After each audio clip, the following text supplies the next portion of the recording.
Have you wondered how studying abroad and what the university life is like? See what EECS students have to say about the program.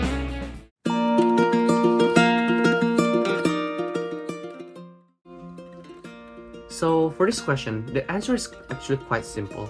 So I've always heard great things about Taiwan, and when I finally get the chance to come here, I chose the top university which has the topics that I'm interested in this case, which is virtual reality.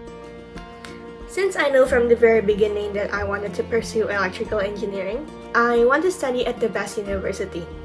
Taiwan has been very well known for its semiconductor industry.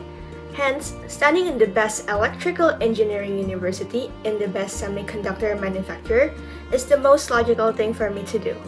Besides the academic part, I also choose Taiwan because it's a safe country with a great healthcare and also hospitality for international students.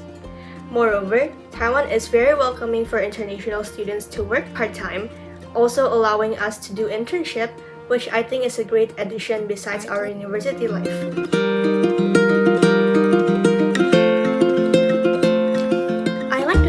It's a very supportive environment. Even if you take courses with very few international students, the Taiwanese here are generally very nice, although they might come across as a little shy at first. The professors here are also mostly educated abroad, mostly from the US and also Europe.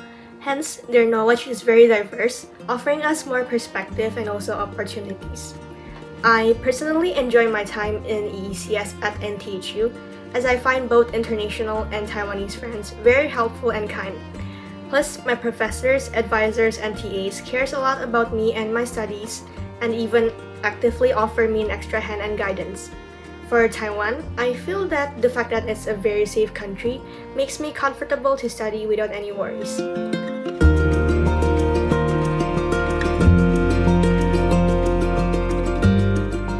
You're asking if ECS is hard?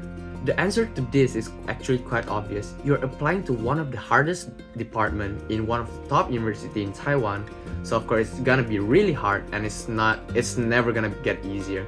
So my recommendation would be, before coming here, it'll be the best for you to prepare some skills first. For example, you can prepare how to program in C, because that is the first thing that we learn in our first semester, and some pre-calculus, physics, and stuff. Honestly, I think the hardest part of NTHU's EECS is adapting from high school to college settings, because college is very different from high school. Like, you can excel well in high school without studying does not mean that you can pull in all-nighters in university finals. The hardest part of studying here is setting the momentum from college and learning how to learn based on each subject and also professors. But once you get on it, things becomes much easier and also better. I think the most important question to see whether or not you fit in NTHU's EECS is to ask yourself whether are you the type of student who is willing to adapt to college and is willing to try and get back up even with failures in university? I think that it's a much more important question than the basic, do you like maths, programming, or physics, like typical questions, because NTHU's EECS is not an easy place, but if you're down for the challenge, then it will be a great experience to study. A typical day usually begins at around 10 a.m. and lasts until approximately 5:20 p.m. And for most EECS students, early morning classes at 8 a.m. are generally uncommon, except for courses like physics or PE. On the other hand, evening classes are also quite rare, unless you have courses such as programming, which may have labs extending until 9 p.m. at night. Thankfully, this only happens once a week. Between 12 p.m. and 1:20 p.m., we have lunch break, offering ample time for students to enjoy their lunch. Students can choose whether to eat outside of campus at a conveniently located food street or explore the diverse dining options that the campus has to offer.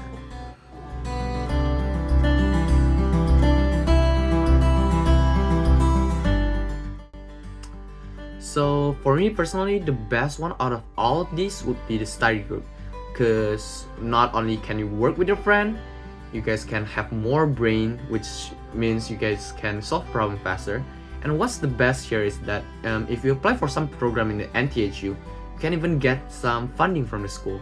So let's say you guys want to buy a book and maybe an essay or anything that you guys need that requires some money, the school can pay for it, of course for up to a certain amount.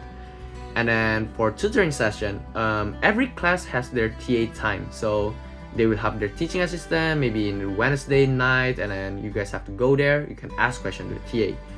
And then if you need extra help, you can even apply for a mentorship program which can grant you one-on-one mentorship with a senior, either it might be local students or even international students.